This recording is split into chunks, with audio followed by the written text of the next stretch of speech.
Bismillahirrahmanirrahim. Assalamualaikum warahmatullahi wabarakatuh. Semoga semua kita dalam keadaan sehat selalu. Pertama-tama saya akan memperkenalkan diri. Saya Freddy Anwar dari kelas 3 TL, akan menjelaskan sedikit tentang pemecahan masalah atau problem solving, yang tidak bukan adalah salah satu materi enabling skill tahun ajaran 2020-2021. Dan maksud saya membuat video ini juga untuk melengkapi syarat dan tugas ujian akhir semester dari mata kuliah enabling skill tersebut. Sedikit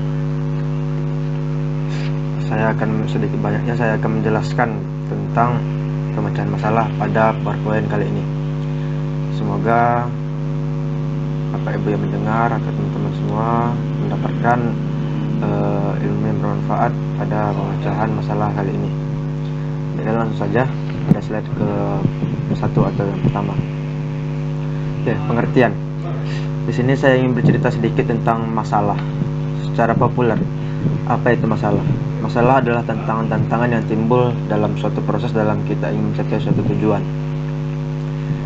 Tentu dalam suatu tujuan hidup kita nggak mungkin rasanya nggak ada masalah-masalah yang akan terjadi, ataupun juga tidak mungkin rasanya suatu tujuan kita juga terencana atau terjalankan dengan baik sesuai dengan keinginan. Pasti terdapat beberapa tujuan yang sangat ingin kita capai, namun itu sangat sulit. Maka itu tadi timbullah permasalahan, baik dengan lingkungan ataupun waktu dan hal lain sebagainya. Kemudian masalah secara ilmiah. Masalah secara ilmiah adalah pernyataan yang menunjukkan adanya jarak antara rencana dengan pelaksanaan, antara harapan dengan nyataan. Seperti yang saya bilang tadi, tidak sesuai dengan ekspektasi apa yang akan kita dapat di akhirnya. Oleh karena itu, sedikit banyaknya kita harus usaha untuk mendapatkan harapan sesuai dengan ekspektasi kita. Kita layak memperjuangkan keinginan kita itu demi mempermudah rencana awal kita. Oke. Di sini karena di sini ada masalah, pasti ada solusinya, yaitu dipecahkan. Secara harfiah, pemecahan masalah itu apa gitu? Pemecahan masalah itu, kalau menurut saya sendiri, suatu prosedur dan proses untuk mengatasi masalah yang timbul. Nah, karena banyak sekali masalah, tentu banyak juga cara untuk menyelesaikannya, yaitu langkah-langkah pemecahan masalah. Berikut akan saya paparkan beberapa langkah-langkah pemecahan masalah yang saya ketahui dan yang pernah saya lakukan. Yang pertama yakni mempelajari masalah dengan mengidentifikasi kesulitan-kesulitannya. Seperti kita ketahui, setiap kesulitan dapat menimbulkan masalah. Karena itu perlu diidentifikasi kesulitan-kesulitan tersebut. Ini artinya kita dapat mengklasifikasikan masalah-masalah tersebut. Apakah masalah ini termasuk masalah yang berat atau yang ringan? Ketika kita mendapatkan sesuatu masalah yang berat, maka kita wajib dan harus menyelesaikannya lebih dulu ketimbang masalah-masalah yang ringan atau yang kecil-kecil. Karena saya rasa, dan pada faktanya juga, setiap masalah yang besar pasti akan menimbulkan kerugian yang besar pula. Begitu juga sebaliknya, dengan setiap masalah yang kecil pasti akan menimbulkan kesulitan yang kecil pula. Tentu oleh karena itu kita harus mempelajari pokok masalahnya, awal masalahnya, dan kita harus mengidentifikasi kesulitan-kesulitannya. Banyaknya masalah tidak mungkin pula sedikit jalan keluarnya. Pasti banyak juga tantangan-tantangan yang harus kita selesaikan dalam menghadapi masalah tersebut. Kemudian cara yang kedua yakni merumuskan masalah secara baik dan benar. Pada taraf ini hendaknya dicari dan ditentukan secara jelas apakah sebenarnya kesulitan yang menimbulkan masalah ini.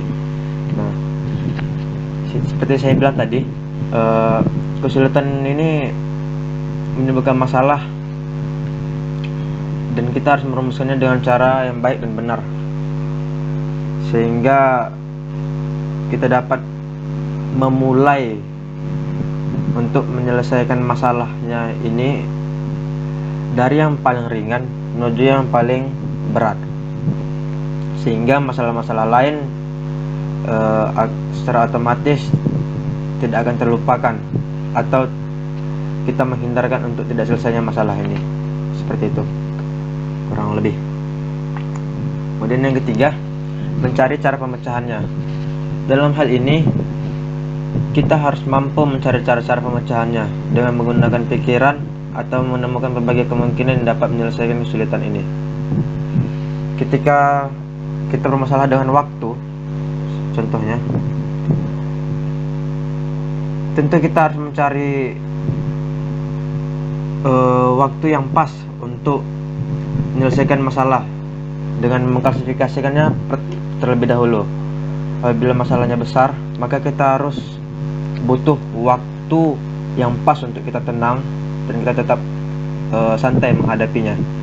Jangan di saat kita sedang ada masalah lain, tapi tidak mudah bagi kita semua untuk menyelesaikan masalah dalam kondisi yang bisa dibilang kita sedang ditekan atau ada dalam kondisi tertekan. Oleh karena itu, selesaikan masalah itu dengan tenang, sehingga kita dapat memecahkannya dengan baik dan tanpa menyebabkan masalah lainnya. Kemudian yang keempat, memilih salah satu cara yang terbaik di antara berbagai kemungkinan. Nah, memang terdapat banyak cara untuk menyelesaikan masalah, namun ada hal yang lebih baik daripada yang terbaik untuk menyelesaikan masalah dengan meminimalkan segala aspek yang dapat menyebabkan masalah baru. Dalam memilih, hendaknya dipertimbangkan hal-hal yang berhubungan dengan kesanggupan untuk melaksanakan cara pemecahan yang dipilih. Ini sangat penting karena sanggupnya kita itu tidak mungkin rasanya untuk dipaksa-paksa. Karena ini masalah, apabila kita paksa maka akan menimbulkan masalah baru.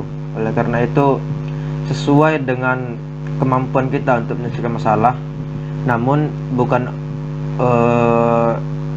jangan pula kita menganggap itu sepele gitu. Oleh karena itu, sini saya tekankan kita harus memiliki kesanggupan untuk melaksanakan pemecahan cara yang dipilih. Seperti itu. Kemudian melaksanakan cara pemecahan masalah yang telah ditentukan. Nah, di sini saya tekan pertama, jangan bertindak salah dalam pelaksanaannya dan pilih alternatif terbaik pemecahannya. Jadi seperti ini, apabila kita tidak mampu menyelesaikannya sendiri,